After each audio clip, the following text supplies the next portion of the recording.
Provocateur.media. So in other words, the Goldwater consensus is we're already such perfect human beings. How could we possibly fiddle with our awesome DNA? Is that the consensus?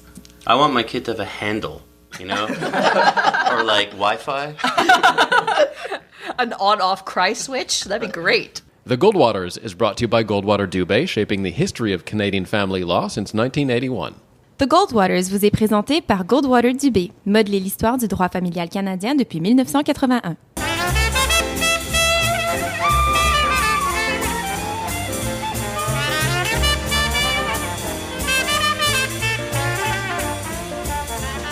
Welcome to another episode of The Goldwaters. I'm your moderator, Dan Delmar, and it's my pleasure to introduce The Goldwaters to you, Maître Anne-France Goldwater, the senior partner of Goldwater Dubé and a political commentator, Dr. Samantha Goldwater Adler, clinical psychologist, and Maître Daniel Goldwater, writer and attorney. Hello, Goldwaters. Hey, Dan. Hey, Dan. Hi. How are we today? Very well, thank you. How are you? Excellent, thank you. So today we're going to talk about tech ethics. We're looking at the moral issues raised by new technologies, from artificial intelligence, AI, to DNA editing, and lots more. So let's begin with AI and all the interesting questions that are raised from an ethical perspective: human rights, right to privacy, automation of the workforce, due process. Let's start by just preparing a little bit for the revolution. Can AI be developed responsibly so that the robots don't take us over and make us their subjects? And how can we keep up with AI in terms of the law? I don't think we can keep up with the law, legally speaking. I think that we've never been able to keep up, really. The law's never been able to keep up with changes in society. It's an old cliche that law moves very, very slowly. It's always a reactionary thing, and the issues that come to the fore take a long time to actually have a judgment and for the social consequences to filter out into society. To me, the more important question, or what excites me more about the process of AI and tech revolutions to come, is that you're starting to enhance people's lives from the get-go, so hopefully they'll have fewer run-ins with the law. There'll be fewer people, ideally, who will make such poor decisions because their minds will be freed up to make maybe more wise decisions in their lives because all the tedium has been automated and they've enhanced their lives, so the law becomes less necessary. It's an exit from the law. Well, actually, I don't agree. You still can't get away from the responsibility of humans in the expression of intelligence. If you develop, if robots are on a factory floor, are in charge of programming, the person who's in charge of programming those robots is the person who's going to be held responsible if these robots go amok, as in your average science fiction flick, and the factory is damaged, and instead of assembling cars, all the materials are destroyed. You're going to have lawsuits, and the question is, where does the responsibility start and end? The person who built the robots, the company that built the robots, that programmed the robots, the humans that are supposed to be supervising the functioning of the robots. Robots, at the end of the day, are just tools, perhaps a little more sophisticated than the pen that I'm holding in my hand or the microphone that's in front of me. But they're still inanimate tools, not possessing consciousness. For now.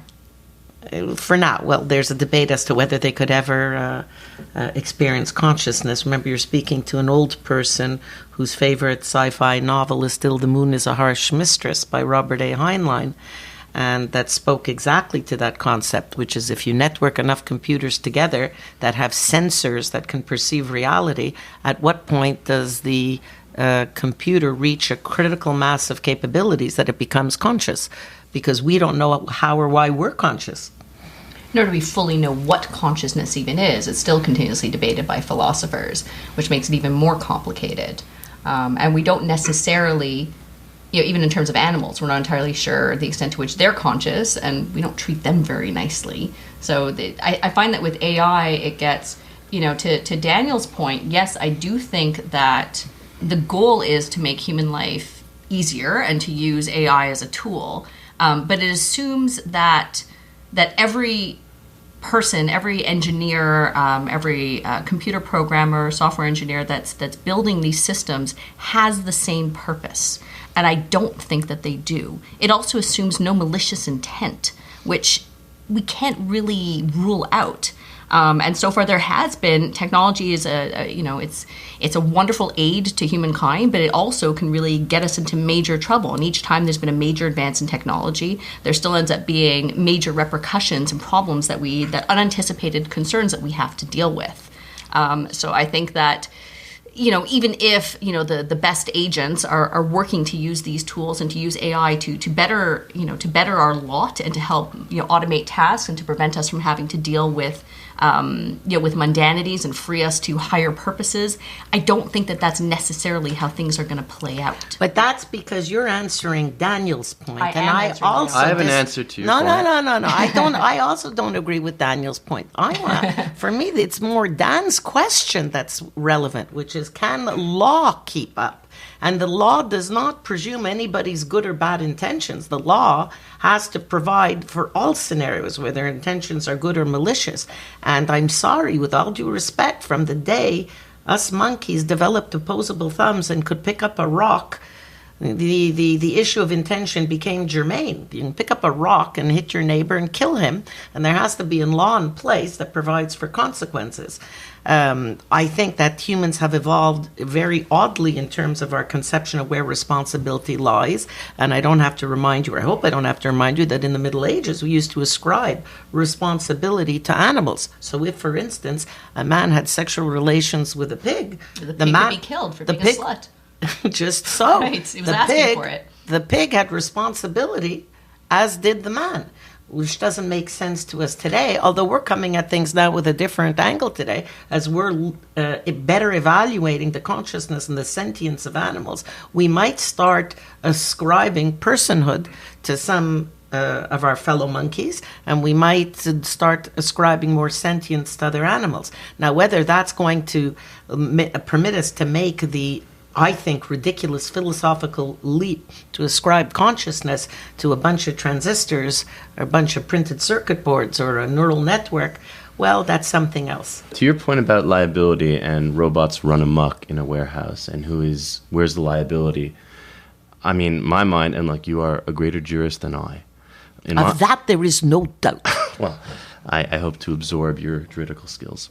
That said, I think to myself, is there not already in place a chain of liability? You have manufacturer's liability. You have, then there's a certain agency of the person who is making use of the item itself.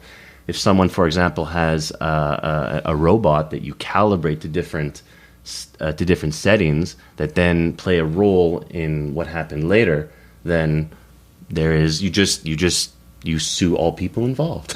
But then you're also getting to the other issue, which is that a lot of the systems that are being developed just have inadequate security being put in place. So it's not necessarily that the systems are meant to be malicious or to cause harm. It's just that they're not properly protected, leaving room for malicious agents to kind of do all the hacking and bad things. But as to malicious agents, it really comes down to individual human responsibility. In fact, I have to give a shout out to Jonathan Kay, who wrote this wonderful cover piece in The Walrus some time ago about privacy in tech. And I think it was called No One Is Watching You, which is a very evocative title.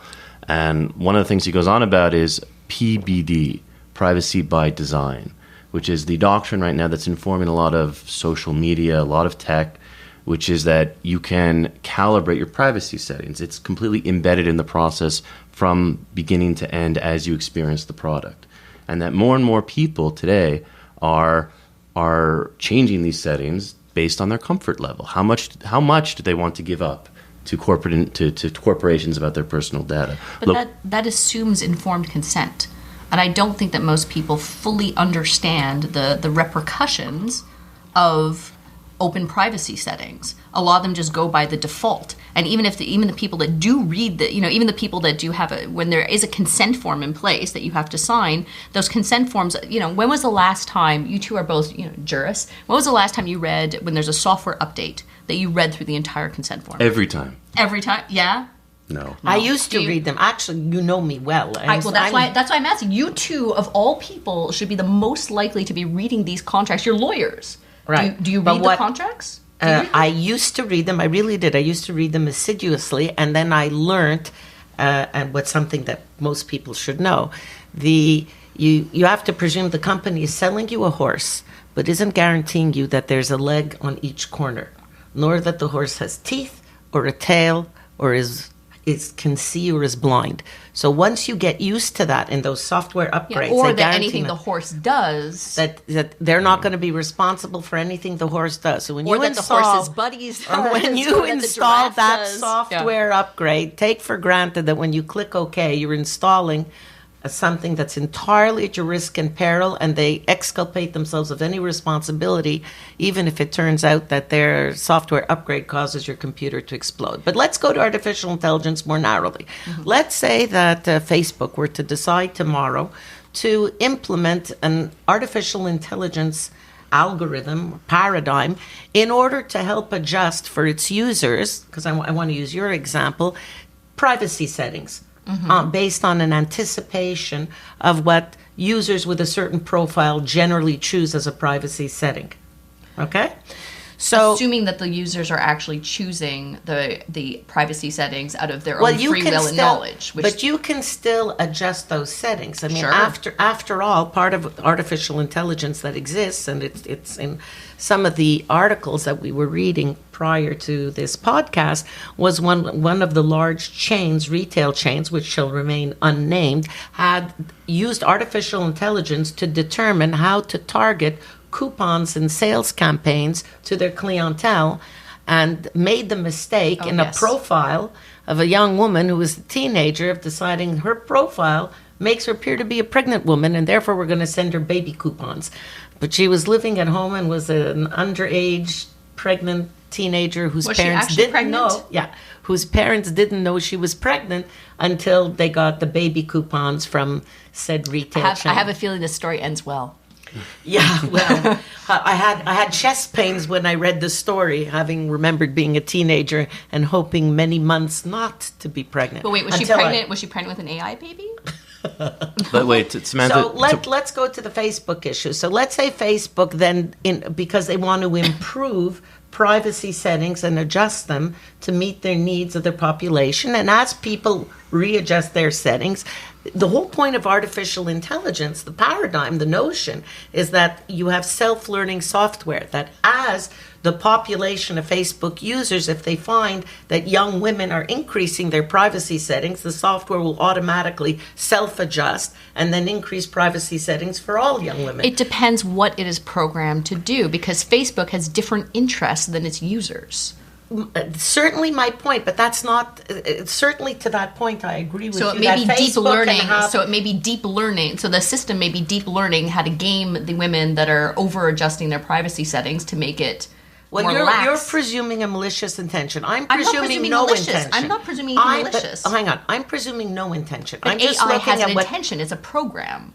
But I'm looking at what AI can offer. So the question becomes, so let's say the Facebook engineers all sign an oath and an affidavit prior to working on the project, and it's understood that they're supposed to only develop the AI system in a manner so that the deep learning that it engages in, when it engages with the population of subscribers that are enormous, but there's 1 billion subscribers or so More. to Facebook, so that it adjusts these privacy settings with the best interests of the users at heart. Let's take that as a premise. I want to put malice So is out that of this a equation. legal premise? Is that something I'm giving you you're a factual. mandated to do? I'm giving you Okay. I'm giving you a factual premise in order to get to a simple problem Sure. of responsibility. Sure. So let's say the deep learning machine does, like as we learned with the example of the teenager, that says, on the average, particular group of young women, let's say the female teenagers, put their privacy setting at a certain level, let's call it 3. And then, as a result of the system setting your privacy setting to 3, unbeknownst to you, but based on what the average of the population requests, that reveals information to people who are not your friends on Facebook that you did not want to have revealed. Mm-hmm. Whom are you going to sue? Who is responsible? Because remember, the debate, the philosophical debate about artificial intelligence seems to me to draw on this unspoken premise that the system itself is considered sentient. Because otherwise, if AI is just a bullshit expression and it's just software that's 3% more sophisticated than WordPerfect or Excel, Well, why are we having a debate? We're having a debate because we're presuming the computer system takes over and makes decisions. No. Hold on. No. We have live, real examples and centuries of jurisprudence with respect to things that we own that have agency. Hate to bring it up. They're called pets. They're called dogs. They're called animals. And we do have principles in law that the owner of the animal is responsible. Most cases. In modernity, we kibitz before about in the Middle Ages, it was the other way around. We presumed the animal had agency and had responsibility. In today's world, we take the responsibility for the animals. I'm not sure that society actually acts on that all the time. We as jurists, we're accustomed to that, but we're living in a city where, need I remind you, the mayor has decided that pit bulls or pit bull type dogs, whatever that means, have agency of their own, independent of their owners, and should be exterminated as a race of dogs because they have a personal or racial culpability that is distinct from the responsibility of the humans who are their guardians, which of course makes no sense to a jurist. Hold on. Another way of I'm not going to quibble with how you presented it. I generally agree. But another way of looking at the issue is more that it's about regulating certain dangerous, say, items. For example, if I'm walking around with nuclear-grade plutonium, I should hope that there are regulations and laws in place that would make sure that I don't have that in my hand and I don't possess it as a citizen. You can't conflate inanimate objects and animals or people. That's ridiculous. I'm not buying that even as a premise. Well, there's a continuum from one to the other. There's absolutely no continuum. And there's plenty of plutonium in the crust of the earth that has absolutely no consequence unless a human takes it out and then processes it. Same thing for a dog. That's the whole point I'm making is I would normally agree with you and say we put all responsibility on human shoulders and all our rules in the law say we are therefore responsible for the animals in our care. I'm pointing out to you that's not necessarily... That's how lawyers think, but that's not necessarily how people think, or you wouldn't have this phenomenon across North America called breed-specific legislation. Hold on, I do think people think like that. You watch any episode of Judge Judy or other types of Or courtroom... l'arbitre. Or l'arbitre. Wonderful. What's that show, right? These Heard good things We're about jurists. But hold on, Again, they're jurists. No, but I understand. But people have the common sense. Don't think that people who are not jurists are completely ignorant about how the law works. They are. Well, thank you. The average person knows that if I am bitten by a dog, I sue the owner of the dog. There's nothing fancy about that. Well, but even then, you guys are talking about, pardon my language, but the shit goes down, who are we going to sue? This is really what you're talking about. Who is accountable? We're lawyers, of course. Right, so That's who how is we make our living. Who is We accountable sue when something people. goes wrong? And I don't think that the issue with AI is that people think at the moment, maybe there's a lot of great sci-fi that, AI develops sentience and then are they accountable? Is the inventor accountable? But for the moment, I don't think anyone thinks, well, who am I going to sue, AI or the inventor or the engineer or What the do you company? mean, sue AI? You mean Sue the software system, engineer? sue the software, sue the intelligent... Sue what? Sue the the bots? program. Like Well, that's my point. Is I don't think that people are conflating that. I don't think that that's the issue. I think the issue with AI is that there's a much greater risk of harm. It's the improvements Why? have been exponential, and so there's much more far-reaching implications and far-reaching consequences that can ensue from this. And so the issue is less what do we do when the shit goes down, but how do we prevent major issues from occurring with any new technology, and particularly as far-reaching, and when it comes to software where there's a global connectivity happening, how do we ensure that as much as possible that things don't get out of hand? So to me the issue is much more preventative. Boy, does rather than that is- but that sounds to my ears like an irrational bugaboo. From the moment man decided to fly and finally came up with a craft that had lift and could therefore fly through the air, there were planes falling out of the sky. If I had choose today, we've heard of enough incidents of the drunk pilot or the drunk first mate. I'm on a ship now, right? The pilot or his second chair being drunk, being inebriated, the terrorist on the airplane. I would put my faith, personally, in the 787 that's being flown by the entity that cannot get inebriated. And I would rather trust an AI but I system. would- And in fact, whether you like it or not, and whether you realize it or not, pilots on an airplane, Yes. except for liftoff and landing, aren't actually flying. It's the Yes. systems that are flying the plane. Yes, but and there are that's why rules- flight is so insanely safe. But there are rules in place What that rules? govern What rules? what I What do you Just, mean rules? just no finish your laws? sentence. Back off. Go no- on, Samantha. Thank you, Daniel, for coming to my defense. That's how you talk to your mother?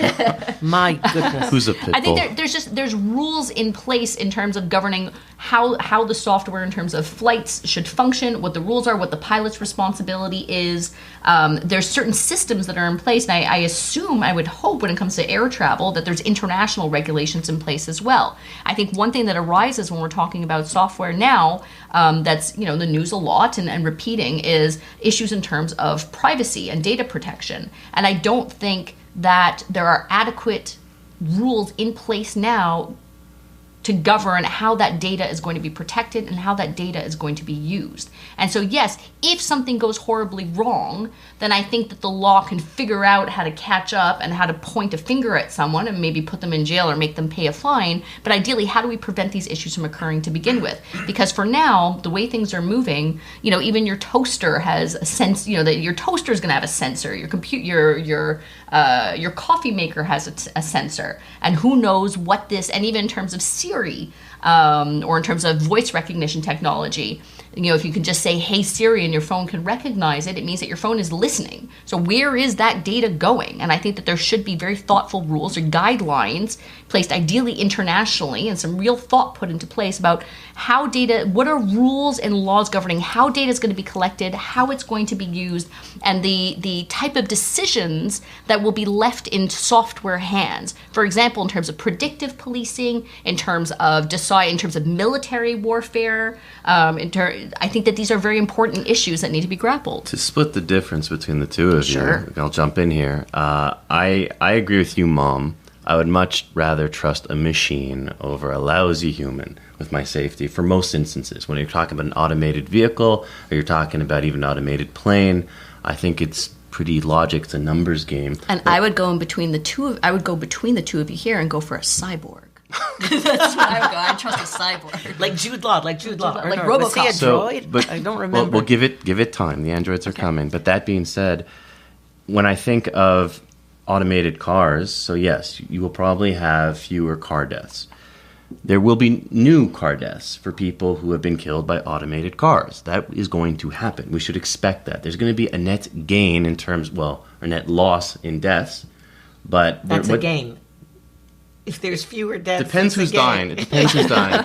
But to Samantha's point, there are new regulatory challenges, though, Yes. to deal with this leaning towards a utopia. Okay, let me tell you something. The best worlds are the worlds that escape government regulation, and the ones where the communities are small enough that the internal self-regulation of the group creates the awesome results. Like and the dark web with all the pedophile rings around the planet. And like there are which self-regulating communities that are dealing serious drugs and committing horrible acts of violence against But children. we're talking about a regulatory safety. Okay? So in terms of regulatory safety, if you think of the world of aviation, who populates that very small world, it's not for nothing that it is the safest mode of transport. Although what's being executed is absolutely an unbelievable task when you consider the number of people who fly every day and the huge amount of traffic there is in our skies. It's amazing that there is such a low fatality rate. I think you're safer on a Boeing than crossing Peel and St. because of tremendous regulation. Because of tremendous internal collaboration between the men and women who are involved in the field. And the other world where there's been such tremendous results, and I don't remember if we've talked about it yet, but we should one day, and that's pediatric oncology. The huge cure rate that exists in childhood cancers is a function of how small the world is of these scientists and their immense degree of collaboration and their lack the absence of mercantile competitiveness, for better or for worse. Now, that just might be a credit to those two types of scientists, the engineers in aviation and the physicians who are in pediatric oncology. But I think you're touching on something really important, which is that a dialogue needs to be had, and there needs to be thoughtful decisions made and internally agreed upon regulations, guidelines in terms of how systems are created, how data is stored, and how it's protected. But you're stuck with data. It doesn't have to be. It doesn't have to be data. Let's look at predictive policing, or let's look at military systems. You don't where there's systems that are in place to decide that make certain decide. The system doesn't decide. It's not sentient. But yes, but that's where we're going with AI. That's the point. Data. There have always been vast treasure troves of data without artificial intelligence. And whether somebody goes and steals the books of accounting of another company, or whether somebody, there was a time when your credit data, your credit card numbers were kept on these big reels of magnetic tape, right? If those were stolen, so you had bad guys who now had your credit information, your credit card numbers.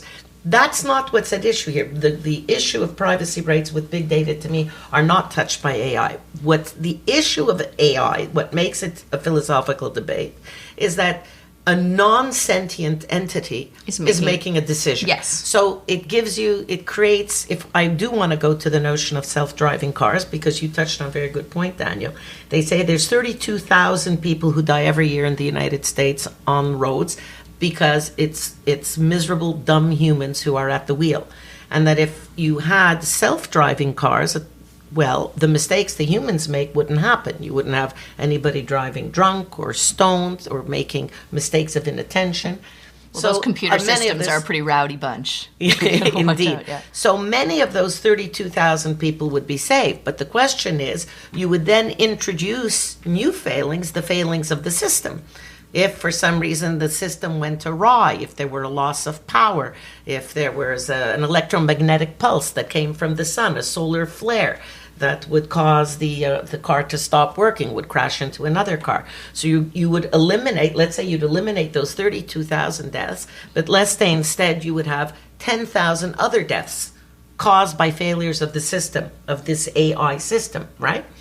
And then the question becomes, it's cold comfort to you if it's your sibling or your parent or your child who's killed because of a system failure, who would not have died if a human had been at the wheel. And you're not going to make that calculus in your mind saying, well, I lost my firstborn son, but at least 32,000 other people didn't die this year. And that creates a very interesting philosophical debate. The person who's going to make the decision, if you propose, because you're children and you still have blind faith in government, the person's who's I have zero faith in government, please. Well, thank you. And yet you seem to think that there should be regulatory bodies, and a regulatory body by definition is something created by government.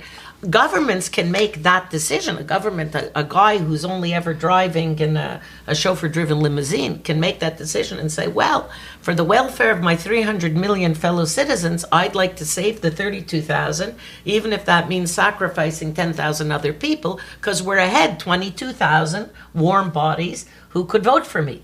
And that's how he's going to make that decision. But that's cold comfort, again, for the individuals who are on the losing side of that equation. Now, that goes to the question of artificial intelligence. I think, of course, because it's a philosophical debate, that, of course, it's a no-brainer. I'd rather save the 22,000 people.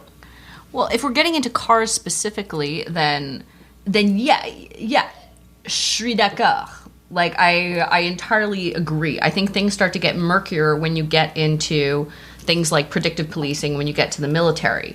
So when it comes to cars very specifically, then I think, yeah, if I had the choice, maybe I wouldn't want to go with the beta version of any sort of car driving software. I'd maybe wait a while until some of the bugs are worked out. But if I had the choice once, we're at the second or third kind of operating system to control these automated vehicles, then yeah, if I had the choice between taking a cab with some potentially sketchy dude, no, hashtag not all cab drivers, then, that versus a robot, then yeah, a robot's less likely to try to rape me. So that's down, and I think it could be could still be more helpful. But again, I think the bigger concern is when you get into the potential of codifying existing bias through, for example, predictive policing or military applications. Well, predictive policing, though, the outcome might be the same as having a bunch of white police officers, but at least you know that the system, the AI system, is not reacting out of any racist bias because the system itself has no race, not being sentient. Well, I'm not going to blame the system. I'm going to blame the coders.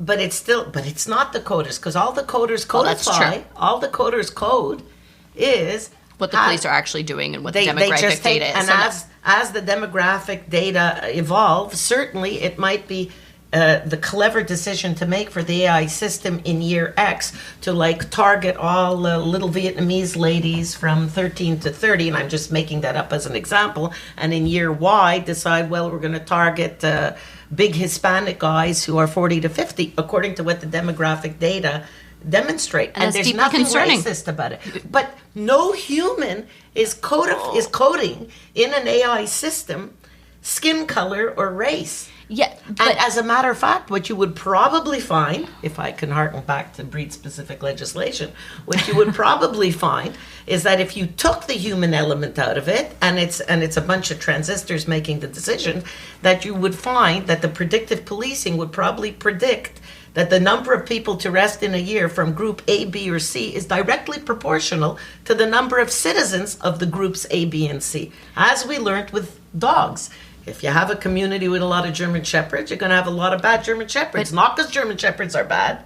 Let me bring in this issue because there's this interesting potential test case in AI technology right here in Quebec, and that is photo radar. So right now there's a class action going on where lawyers are arguing that Quebec law dictates you need a human witness to sort of testify that an infraction took place. So with these photo radars, many can be thrown out because there's no human witness. So here's the first instances in Quebec of policing by machine. Do we allow it? You know, I tried to find the judgment, I have to tell you, and I couldn't. So it's either not published yet, or it might not be published because I don't know if it's Quebec court. we don't want to identify the photo radar just in case, got to respect his privacy. Right. Oh yeah, He's got a family, he's got kids. Especially if he's sentient because he's part of an AI system, right? The photo radar apparatus. But the hearsay element is what was determinate in fact, because there's nobody there who took the photo. It's a machine that took the photo. And normally when you produce a photo or a video into evidence in court, you must produce it with a notice to the adverse party, and the person who took the photo must be there to attest to the photo having been taken, right? Which you don't have when there's a machine. If it were just the problem of the issue of the maintenance of the machine itself, they could have had whoever the engineer is who's in charge of the machines and say, here's the maintenance records of this machine. Well, I think as written up in the articles, it was an addition. It wasn't the only concern, but it was an additional one in terms of where the machine was the radar being adequately maintained. Right. So that being said, the judge wanted there to be a live witness to the infraction before he would be prepared to convict the person. So of course that means, and for any of y'all out there who have ever paid a ticket by reason of photo radar, you may find one day you get money back. But I have to say, I don't like this judgment. I'm kind of upset with it. I feel as though I would trust a bot to do this. This is scut work. I would trust the bot. At the end of the day, you can abstract your eyes to a device. I mean, are your eyes as reliable as a high-def camera? Obviously not. And there's a large body of research on eyewitness testimony showing that it's largely inaccurate. And that we think, and just because we have confidence in what it is we see with our eyes and what it is that we witness, ça rien à faire, has got nothing to do with the accuracy of what it is that we see. However, with, I would trust photo radar technology more. I think personally there's another issue that comes to the photo radar tickets that wasn't, that hasn't really been discussed is two issues. One is that you're not, when you do get the ticket, you're not aware of getting the ticket. So that there's no big bright flashing. If you're speeding and a police officer pulls you over, you got a ticket. It's an event. So what? But the issue is in terms of the ability to defend yourself or be able to mount any sort of defense at all. You can't if get you don't the ticket know. in the mail. You get the ticket in the mail, but when you do, there's a very big delay in terms of when you actually get the ticket. So we have gotten, that's an awesome point. well, we have gotten one ticket. We have one. We have gotten one ticket from a photo radar, and I think it arrived at least 6 weeks after the original incident. So we How just got can a you ticket. defend yourself? We got a Yeah. ticket in the mail. We had no idea what it was. We're like, what ticket? Where? Were we driving? Were you driving? this- Was it someone else? Did I loan the car? What was the area? Why were we speeding in that area? And so we had no ability to be able to defend ourselves or even to contest the ticket because we had no Hold idea on, that we but But got the photo great- radar, you get no demerit points, eh?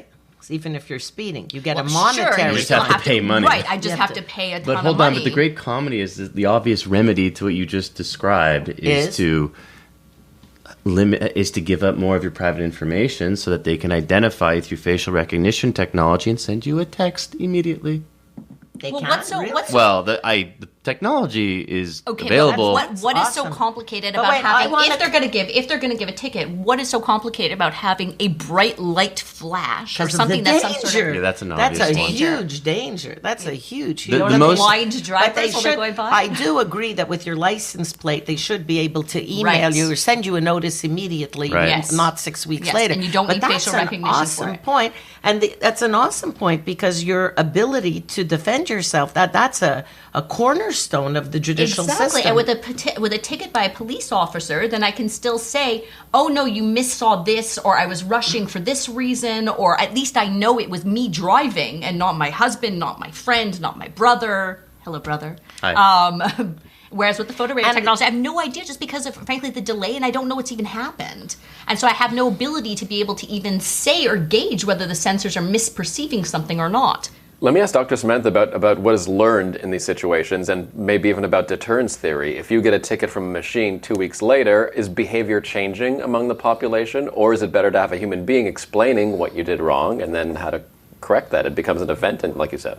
Well, I think you raise a great point, Dan, and I think that in terms of learning, we tend to learn much better and more quickly the more immediate the consequences are for our behavior. The one thing that photo radars have that we may learn more from than police officers getting a ticket from police officers is that the photo radars are more consistent in terms of consequence. So if you see, for example, in certain places, we all know where, or most of us know there has to be a where there are- notification, right, and there but is most a of us know notification. there's signs that say where the photo radars are. Right. And so you tend to see drivers are speeding merrily along, and as soon as they see that sign, all of a sudden they slow down to 30 or 40 to go by. And so I think that in terms of actual learning theory, at least it's consistent, and so people would be able to learn quickly. But And I, for one, would love to reduce the risk to which police officers are exposed.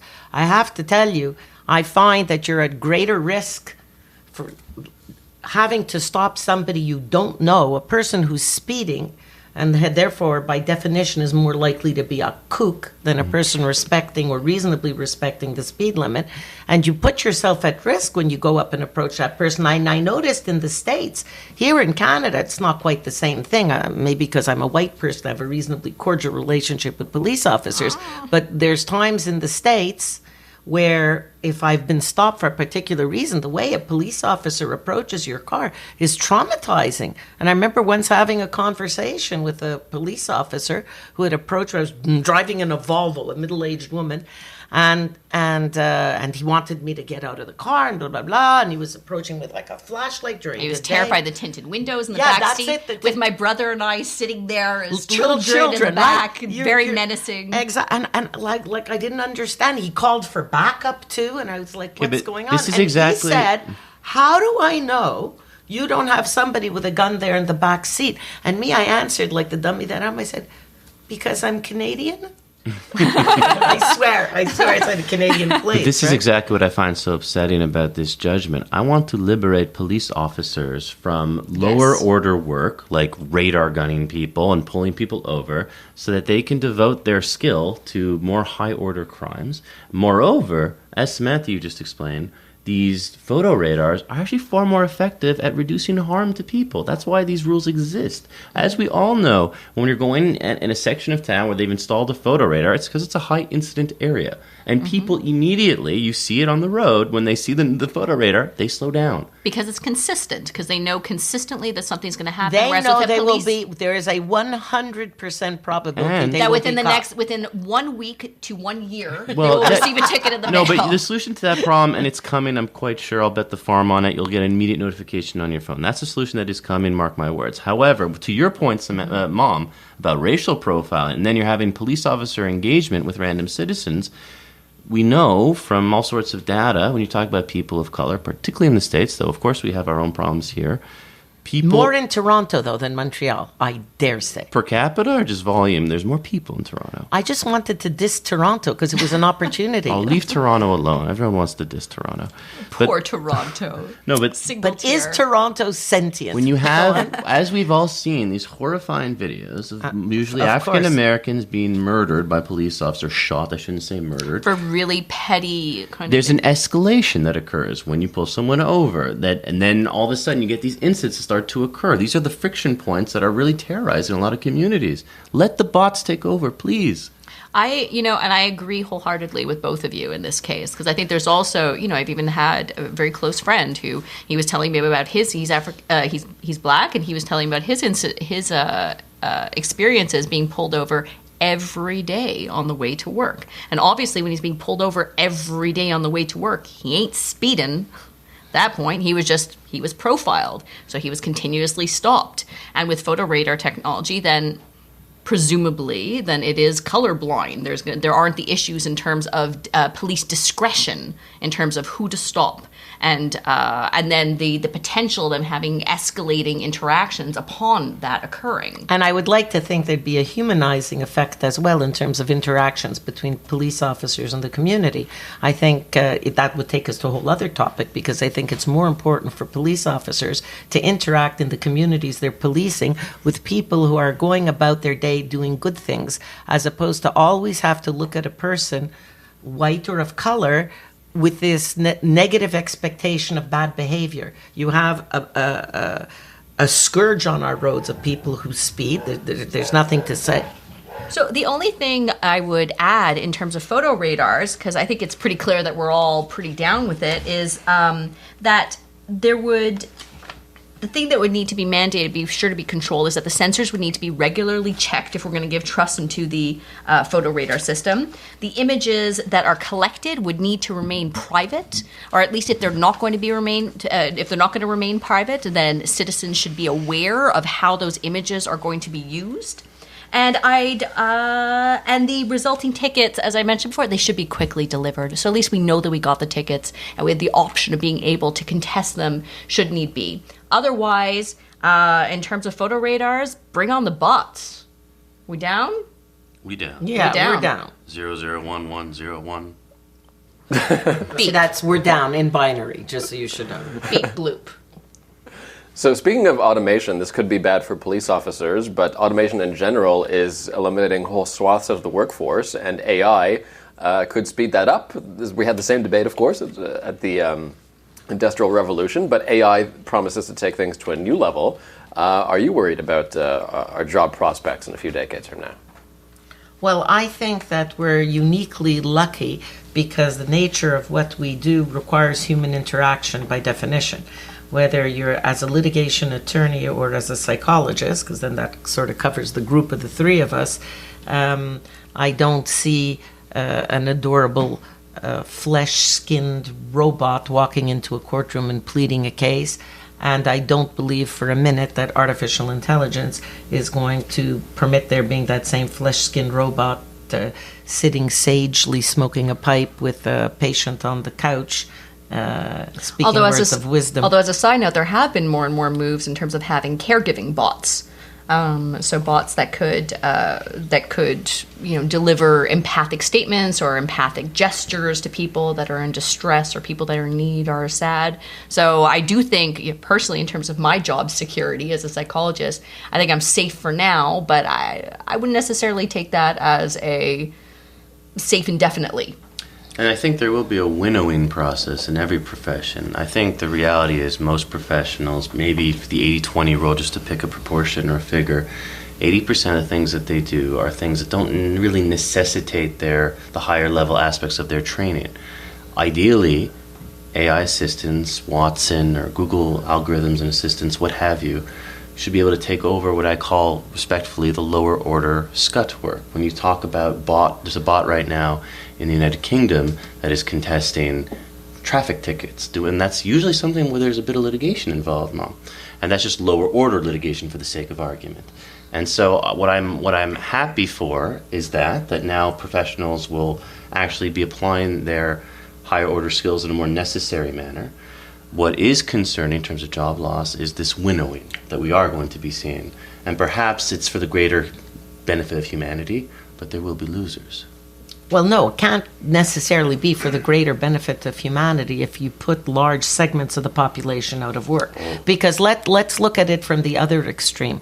Which is that there's many jobs that don't require a great deal of education. So there used to be a time, and there's a racial aspect to what I'm about to say, but there used to be a time where a person could have a high school education and have a perfectly adequate job in a factory, and that would permit him or her to marry and have children and own a home and own a car, right? And that's gone. And the reason I say there's a racial aspect to that is because that permitted the development of a middle class for a lot of minority populations like Hispanics and blacks. And with the elimination of these jobs, perhaps for the next generation, there'll be a greater effort to educate people, make sure people get a college education. The people who are actually there now and who are being displaced by automation, forget AI, you're getting too fancy now with AI, but just being displaced by simple automation in factories and in warehouses. When you put in an order on Amazon, don't think that there is some 30 or 50 or 70-year-old person in a factory somewhere picking up your American Doll that you've ordered for your child and then packaging it in a box and taping it up and putting an address label on it. This all happens with robots or robotic arms and auto packaging machines. Now, there used to be a time where a technological step was small enough that if a certain number of workers were displaced in the old job, you needed just as many workers in the new job. That was more of a lateral step with a little bit of a step up that replaced the old workers. So at the end of the day, even if there was a certain shifting of jobs and maybe a certain job loss, it was compensated by correlative job creation. That's not happening anymore. The pace of change has accelerated to Kurzweil's point, right? The singularity is near. The pace of change has accelerated, and as such, in today's world, a person who has less than a BA or a BSc is not very employable. But there are two solutions to this problem. One, I think that what I call the Trump-Sanders coincidence, that they're both socialists. They were both about protecting certain classes of people from these types of changes, protecting their jobs, essentially wealth redistribution, holding back the invisible hand. And I think you're going to see more and more of that. You're going to see more and more wealth redistribution. There's this whole movement that even people on the right have been starting to accept, a radical increase in minimum wage. And secondly, what I think this is also happening is that it's actually liberating people to specialize in things, say what you might call a hobbyist, into things that will actually bring them more happiness and as well as a living wage. I just saw a Bloomberg TV episode, which is really, really great. I recommend people subscribe to Bloomberg TV in general, about these blacksmiths, essentially blue-collar guys who built a shack in the woods. They use beautiful woods from the trees around them, and all they do all day is they make these beautiful knives that they're just obsessed with. And they've made a living, and it's a beautiful thing. I would much rather somebody feel, oh, wow, now I can actually specialize in something where actually... In being an artisan. Or they are artisans, essentially. Right, but that's not going to replace 50,000 or 100,000 jobs lost, as they say, in the heartland, eh? I agree, and that's why there will be disruptions, and there's going to be certain punctual events that we have to deal with. So if I come back to it, I for instance, one of the examples that was given in an article I was reading was how waitresses can be readily replaced, because there are restaurants now where you go and you have a little iPad screen at your table and the menu appears and you go click, click, click, click, click, and you order what you like, and then whatever you want to eat can be served, presumably could be served by a robot technically. And I read it, in that particular example I poo-pooed, because unless you're going to eat fast food, if you're at anything beyond fast food, you want the experience of discussing, of talking with your server. It's part of the pleasure and the thrill of going out to a restaurant. If I'm going to something beyond just getting a grilled cheese sandwich, it's because I want to hear, well, what are today's specials and what's the soup and what do you recommend? But and theoretically, a robot could do that more effectively than a waiter or a waitress. In that case. A charm bot. I think one of the big concerns is that as certain jobs are being replaced, as you were saying before, Mom, is that historically there's been enough it's sort of freed up work. It's freed up work and time for people to be able to do other jobs or other higher order things or have sort of lateral shifts. And to Daniel's point, that may be able to give people a chance to explore more passion projects that they have. But part of the big concern is that with the pace of technology now, and with the number of jobs that are at risk of being made completely obsolete, it may just be that the speed at which technology is moving cannot be matched by the speed of humanity in developing new skills and new jobs and new other things. So even when you're saying things like a college education or a university education, having a bachelor degree, a lot of people aren't, it assumes that people have the requisite intelligence and skills and interest to be able to do a bachelor's degree. And frankly, in this day and age, a bachelor degree ain't worth as much as it was in your generation. As more and more of my generation, the younger generation, are getting bachelor degrees and going to university, the value of one has gone significantly down. And so it becomes a big concern. What do you do with this swath of people that may not have the requisite skills or be able to learn quickly enough to take on new skills and take on other tasks that computers can't take on? And there is going to have to be some major discussion to what Daniel was saying in terms of redistribution of wealth. Absolutely. So far, there's still been quite a lot of kicking and screaming in terms of how that's going to happen, because the people that are profiting off these technologies don't necessarily have an interest in wanting to redistribute the wealth that's generated. And a further concern is that at least in the Western world, we take a lot of our identities are based on our jobs and on our employment and that will never change. But that's the thing that becomes really difficult, because one of the first things that you ask, it's, you're at a cocktail party, you're meeting somebody new. One of the first things you ask is, what do you do? And what do you do, or what are you? As what do you do, what are you, somehow equates to the job that you do. And if a lot of those jobs are now obsolete and people can't perform them, even with social welfare programs to compensate people so they can still survive. I know, but I don't know why you're looking at me. I'm not the one who's claiming that socialism is awesome, as your brother suddenly threw out there. I'm looking at you because I like looking at your charming face while I speak. Well, I am to push it a bit further.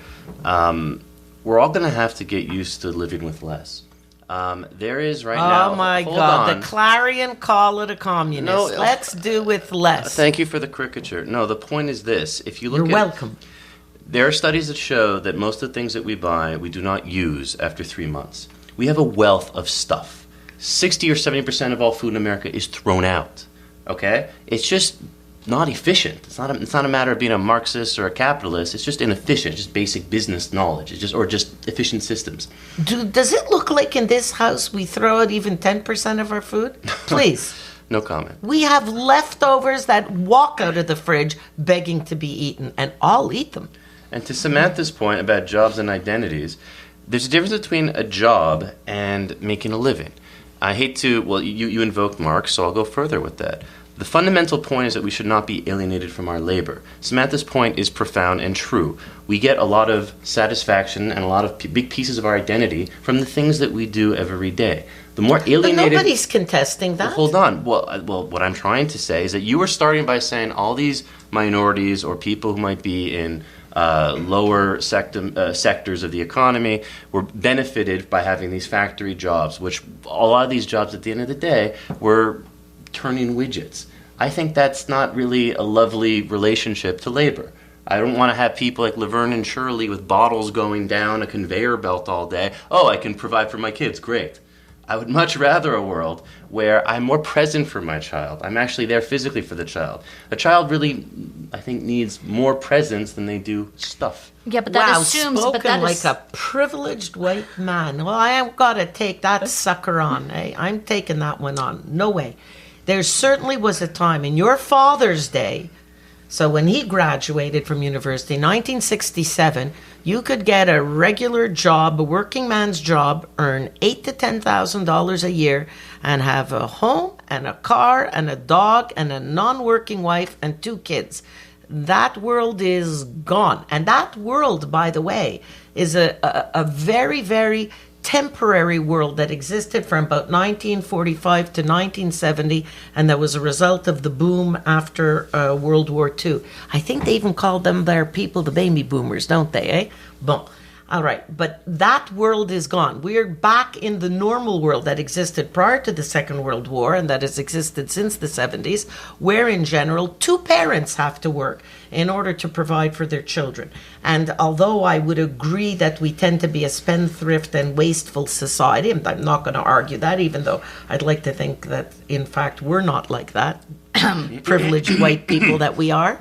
The point I was making was to express sympathy for the important segments of the population that didn't have access to higher education, or to Samantha's point, that don't have the ability to have a higher education, and yet had an easy path to the middle class by reason of labor that, although it might not have been as gratifying as being a brain surgeon, was nonetheless an honest day's work, and that put food on the table and put a roof over your head. Can I just jump in with one thing very quickly? Sure. It's just that where people get gratification in terms of their work, there are people that still get a lot of gratification out of manual labor and out of turning widgets and out of working hard and knowing that they're providing for their families. And that's not only minorities. And I think there's something that, particularly in this society, we really value work. And what we do, and so at all levels, whatever those levels are, then we do. We take a lot of.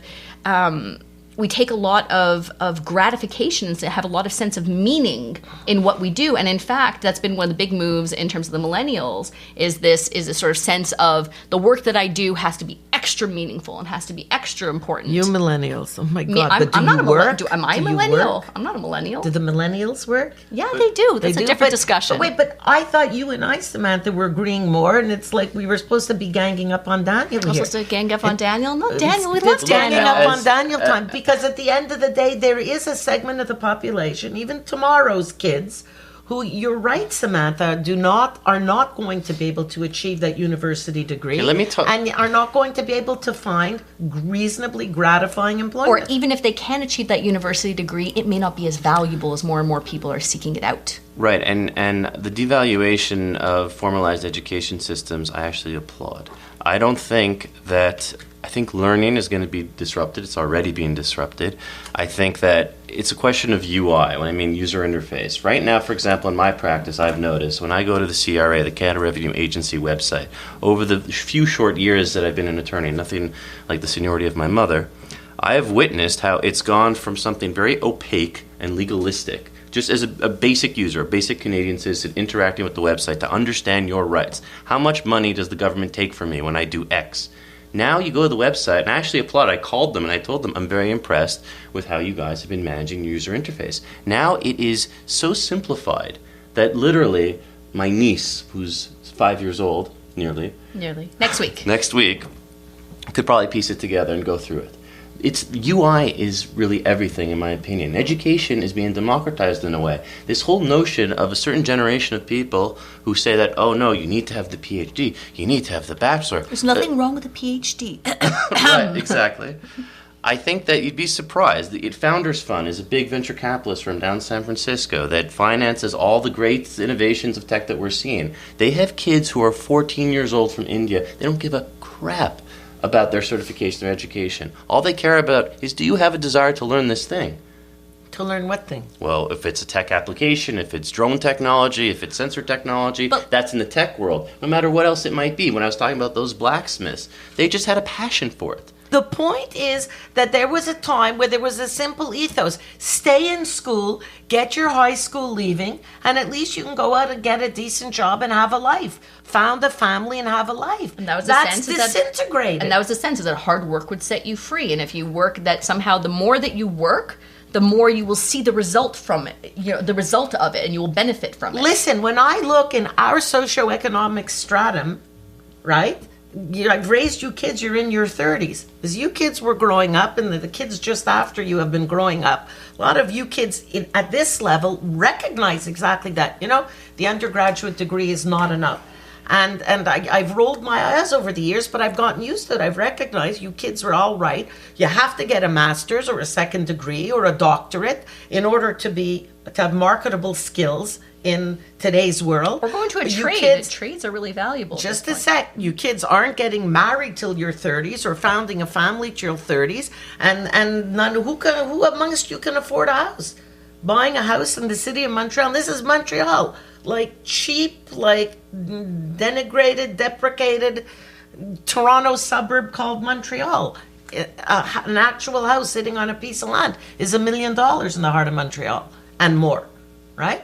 So the ethos that used to exist is long gone. The world in which your father grew up doesn't exist.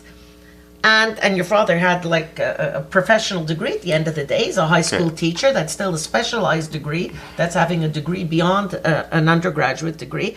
And all I'm saying is something really simple. You have the president-elect who has sold this false bill of goods to a lot of the white middle class, in fact, in the United States, saying that I'm going to bring back your jobs that have been exported to China. And I've been reading this, and it's unbelievable to me. There's no jobs that have been exported to China. There's jobs that have been lost to automation that will never come back.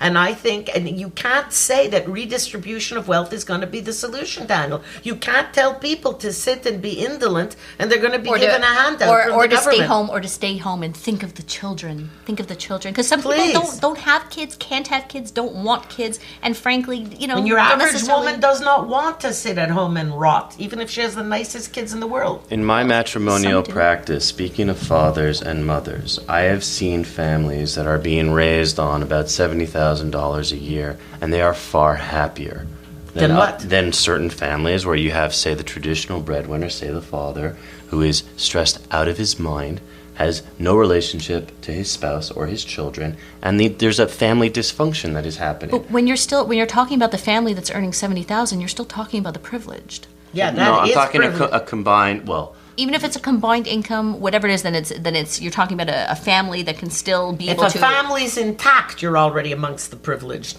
That's the minority. What about the people? The real question, the question that's really arising here directly is for particularly for the working class at this point, is that more and more their jobs are being automated, and that's only looking to increase. And frankly, at this point, even as we open this this discussion, a lot of our jobs, we may have the sort of false sense of security, but the bots are coming. I don't. And when you were talking about wealth redistribution being at issue, there's something called the Giving Pledge that I'm sure you're aware of. Warren Buffett was the one who started it. We already did some readings on the Bill and Melinda Gates Foundation. It is catching fire. Very wealthy people who have a lot of disposable assets are getting a lot of satisfaction from pumping it back into society. So this is going to be our model for the future, is that we're just going to rely on the altruism and goodwill of the people that can profit off the bot economy?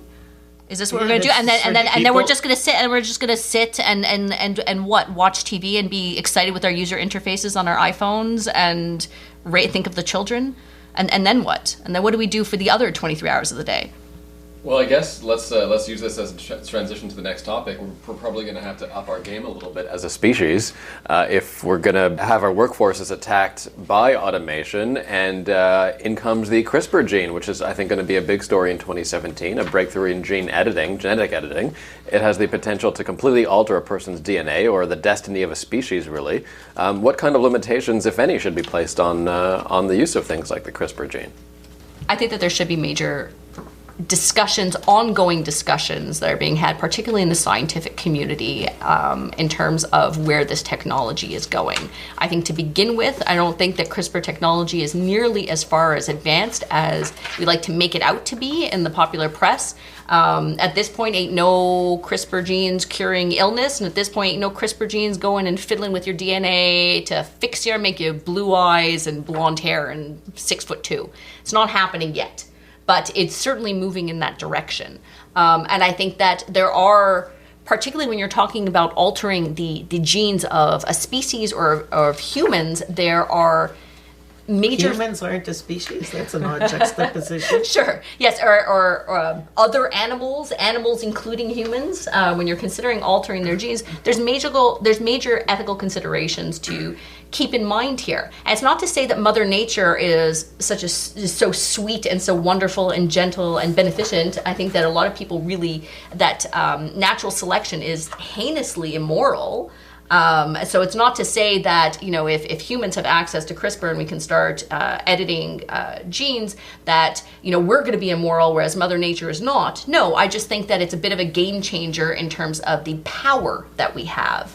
And I think that there should really be ongoing discussions, and as the technology evolves and as new moral issues arise. In the meantime, as things are moving forward, I think should any species be fiddled with, I think at this point it should be mainly to control major harms to humans or to other creatures. So it should be for really high importance things where there's really major risks that could be, or major maladies that could be remedied or could be prevented or could be treated. So it should be really important in terms of the research when it's being conducted. And I think to begin with, it should be conducted in very...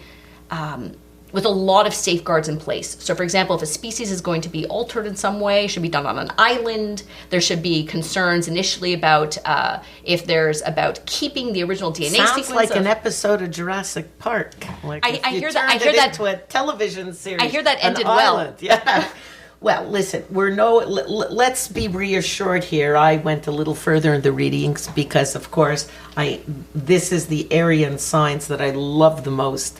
And everybody should take a deep breath and recognize that despite what we think of the Chinese, in the last scientific efforts they made in the last 2 years to use CRISPR technology to alter the DNA of human embryos. First of all, they used non-viable human embryos. That's very important because there's a consensus in the international community not to do germline modifications because there's no way we're ready to consider the implications of what that could lead to. So there was a use of non-viable human embryos. So you're not fiddling with human life, taking an embryo that's like a potential human being and deliberately killing it. But you're moving in that direction. Sure. Hang on, but they tried. They're looking at extremely serious efforts. In one case, these were human embryos that were afflicted with beta thalassemia, a lethal and heritable disorder, and the Chinese were unsuccessful in using CRISPR to repair those genes. And the second experiment they did in 2016 was to try to make the again non-viable human embryos resistant to HIV. And we must admit that had they succeeded, the humanitarian value of such an experiment, had it been successful, would have been infinite in terms of the number of people whose lives. And as a could then have side been note, saved. this is something that I read. I did read about that as well. But I think that's exactly it. Is that if we're going to be approaching these technologies, it needs to be done very cautiously and really target the biggest harms initially, Sure, so the biggest but their risks point initially. Is, what was acknowledged by the scientists with these experiments is that we're nowhere near ready in terms of the techniques that have been developed, in fact, to bring these types of changes. That being said, let me go to the other end, which is a story that I had read before we ever planned this podcast that really fascinated me. And in this particular case, this was a story of a 15-year-old boy who has an unusual form of Duchenne muscular dystrophy, where he has one letter Not a whole nucleotide, not a whole sequence of DNA, but just one letter, a T, a thymine, that's in the wrong place. You need to change one letter in his DNA, and he would no longer have muscular dystrophy. That means he could produce dystrophin, which would permit the maintenance of his muscles. Instead, with this cruel disease, is your muscles slowly turn to fat because you're not producing dystrophin that is required to maintain muscle mass. And he's been volunteering to be in these studies with CRISPR technology, and they are able to take the cells, the somatic cells of this individual who's consenting, who's old enough to consent, and in the test tube, so to speak, or in the petri dish to be exact, they can use CRISPR technology, change that T to whatever letter it's supposed to be, whether it's G or A or C, and then the petri dish blooms with dystrophin. Perfectly viable dystrophin. Now, what's done in a petri dish, it's a big process to go from petri dish to, say, to mouse, to dog, to monkey, to human. But were they able to achieve in him what they're achieving in the test tube, his life would be saved. And so when it comes to repairing somatic cells in humans, that's like an unbelievable technology. Oh, okay, I understand you're enamored with gene alteration. So am I. The question then asked is what kinds of limitations should be put upon this? You said earlier... Why? Why should there be limitations? What limitations? Well, look, we've already tried to. I didn't propose any limitations. Well, look, we already tried to put limitations in terms of sex-selective abortions, right? What limitations? Why? There's been discussions. There's been discussions about it in certain places. There's been it's been outlawed being able for doctors to tell parents what the sex of their fetus is to prevent these abortions from occurring. I'm asking. Where do you say there is such an effort? Where? If you go now for an ultrasound anywhere in the city, and you can go privately. In Montreal, yes. In Canada, different. So, no, not in Canada. From where? What I'm just trying to get at you, Mom, is I just want to understand, because I get the sense from you that you seem to see these as self-regulating from the grassroots up, and there's no intervention required. You already mentioned that there's a prohibition generally in terms of practice, as I understand from what you said. There's a consensus between scientists. There's no legal entity that that's says... what I was saying. Thanks for repeating Are there human clones today? I understand that, but I don't know. You just said that's the good answer. You just said that they've been after the Korean fraud of like 10 years ago. You said that they've been self-policing not to do any bacteria-line genetic therapy. Germline alterations. Which doesn't mean bacteria. It means germline alterations, because they don't know the consequences. There's very high order unintended consequences in that type of alteration. So do you think that you have full faith in these specialists to self-police and self-regulate, yes or no? Yes, and I'm going to tell you why. It's because I am older and I'm a chicken and you are two little barely hatched eggs. And I remember back in the day when... Back in my day, nothing dickety-doo. Back in my day, where the radical idea was to take a woman's egg, take a man's sperm, mix them in a test tube, and thereby create a human. And it causes all these philosophical debates and moral and ethical debates and what is the world coming to, and certainly Catholics were all up in a storm and a tizzy about it. And at the end of the day, in 1977, a woman became pregnant, and she gave birth to Louise Brown in 1978, who I want you to know, because I looked this up, is now herself a mother she has two children. And by the way, her younger sister was also conceived through what we now call IVF, right? Intravenous fertilization. And she was perfectly fine. And she was just as fine as Dolly the sheep, who was, you remember, the first cloned high-level mammal. And millions of people have been born since then of this technology that was considered radical and morally fraught back in the 70s. But that doesn't mean that the debates shouldn't have occurred. Just because things happened to turn out fine in this particular instance, it doesn't mean that we should not have any debates or thoughtful discussions or potential regulations put in place for further different technologies. And you're also not choosing more gray zone examples. Why is that not gray zone? What's not gray zone? Well, for example, what do you think about altering the genetic structure of your fetus that they'll have blonde hair? Let's start there. Are you okay with that? I've never wanted a child with blonde That's hair. not That's so Aryan. Okay. Like Nordic. dark Strange. curly hair, That I already have. That's both of you. larger muscles. Larger equipment. That could be an interesting Are modification. you okay with that? I want to tell you something. That debate already happened, and there was a cover story. I think it was Time Magazine, and I think it was 1973, 74, where you had a picture of what was then a science fiction computer panel, and in the middle was a round piece of glass, and inside you saw a fetus, and all the dials of the computer of 1973, blue eyes, blonde hair, brown hair, IQ with ranges up to 200, and you just fiddled with the dials. Thank to you make for stepping in the time genetically machine. designed I'm just talking about baby. these debates have been happening since before you were born. That's not the debate is not the point. It's the application. So you're talking about how there's a prohibition in terms of practice that they're not going to be doing any germline modification. But when you get to the grayer zones, such as that, when we're on the cusp of actually being able to genetically alter a fetus so that they have, or pre-fetus, a ovum, I imagine, that they will have, say, Gattaca type skills. Those are the questions. Those are the real issues. Let me ask you guys this: if you could potentially alter an element of the Goldwater DNA for the next generation, would you go ahead and do that, or would you just leave it pristine?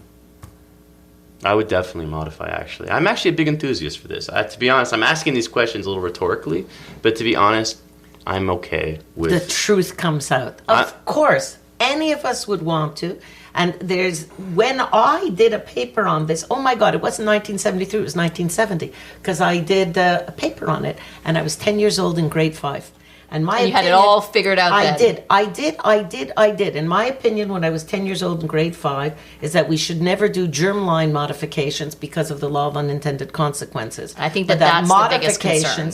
But modifications to the individual are natural and are self-regulating, because when it's of the individual, an individual capable of giving consent, the fact that you give consent to have your genes modified to rid yourself of an ailment, but that's that that's goes within assuming the sphere of what it is appropriate for an individual to consent to on the basis of the theory, my body, my choice. And were that not legitimate, we'd have to get rid of all our reproductive freedoms. Yeah, but that principle assumes flat, immediate access to these technologies going forward. If there's a cost to these technologies, and you have a wealthier group of people who are already starting to engage in this, and then they have a bunch of a superhuman race of children, while people who do not have access to these technologies... We just talked about eliminating germline modification, just changing somatic cells in an individual capable of giving informed consent. That being said, that happens all the time. Believe me, you can imagine that there are people afflicted with ailments who don't sit here on the Medicare system waiting for years to get treatment for their cancer or to get a hip replacement. They just skedaddle over into the United States where they have, because they have 25,000 or 100,000 in their pocket. So the social class and money are always going to determine your access to medical care. But we're not talking about, this is not a difference of kind, this is a difference of power and extent of the extent of the consequences that could occur, and the dramatic differences that can occur. And you're talking very specifically about major illnesses. So you're talking about somatic line in the individual, go in, getting CRISPR to sort of get in there. Somatic cells. Yeah, going in there to kind of fiddle with you so you don't get sick, or so you can treat an ailment. Dan's question was about, would you alter something in the Goldwater DNA, leaving open, so that would be for the next generation? No, we're not. Weren't you talking about us as individuals? Individuals, yeah. Would you alter your own DNA for future 100%. Goldwaters? I think... Oh, for future, but it's not for future Goldwaters, because you can't Or even transmit for it. yourself? You can't transmit it. You see, if it's your somatic cells, it's not your actual germ cells, meaning your eggs and your sperm. So would I alter my own personal DNA? 100%. I think that And if you asked me about germline DNA, 100%. I think that when we're talking about CRISPR and we're talking particularly about applying any sort of modification to humans, I think that the major consideration at this point seems to be a limited focus on reducing major harms, where the risks can potentially outweigh the benefits. I think once we're getting into kind of Galactica territory where You want the risks to outweigh the benefits, or the do you want the benefits to outweigh the benefits risks? can outweigh the potential risks that can occur, or at least match them. But when it comes to genetically engineering your fetuses to be taller, cuter, have a six-pack, whatever it is, I think we're very, very, very far from that at this point. And frankly, I don't think it's something that we should be even touching. So, in other words, the Goldwater consensus is we're already such perfect human beings. How could we possibly fiddle with our awesome DNA? Is that the consensus? I want my kid to have a handle, you know? Or like Wi-Fi. An on-off cry switch? That'd be great. No shortage of further readings, further viewings on the topic this week on tech ethics. What are your recommendations, Goldwaters and France? You want to start? Here's an article that I would recommend highly. It's called Ethical Issues in Genomics. It was published in the International Encyclopedia of the Social and Behavioral Sciences, 2nd edition, volume 10. The article was authored by Henry T. Greeley in 2015. And if you want a quite readable synopsis of every single ethical issue that could arise from gene manipulation, this is the article to read. And it's awesome because it's erudite, it's scientific, but it's like a couple of paragraphs per topic. So it's like your own mini encyclopedia of ethical issues. I really enjoyed reading it. Kudos to this fellow, Mr. Greeley. I would endorse the film. Of course, there's so many films that deal with ethical issues in technology and science fiction. One I would shout out to is Primer. This is a independent film, I believe now goes back to the early aughts or late 90s, and it's about purely the unintended consequences of very powerful machines. In terms of recommendations, then I'm going to go with a classic. I'm going to go with Brave New World by Aldous Huxley, which I think is a fantastic kind of breakdown of what could possibly go wrong in these situations in terms of genetic engineering. And for a more modern reference, and I'm going to go with Ex Machina, which I think is a fantastic movie and really touches on AI and on modern technology and how things can potentially go awry. Gives a lot of good considerations. It's on Netflix. We're idiots. We forgot the single most important movie. I'm jumping up and down here because I'm dying. Nice. Gattaca.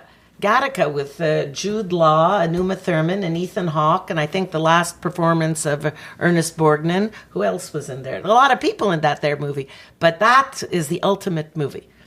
The difference, anything I say gives away the punchline of the movie. So don't give away the punchline. We won't give away the punchline. But talk about the law of unintended consequences when you think that manipulating the germline is going to produce a better race of humans. Goldwaters, interesting talk. Thanks very much. Don't forget to join us next time on the Goldwaters. We're discussing the news media and the rise of fake news. You can listen to past episodes at thegoldwaters.ca and join the conversation on Facebook and Twitter. #TheGoldwaters. I'm Dan Delmar. Thank you, Goldwaters. Thanks, Dan. Thanks, Dan. Thanks, Dan. I love Gattaca. Provocateur.media.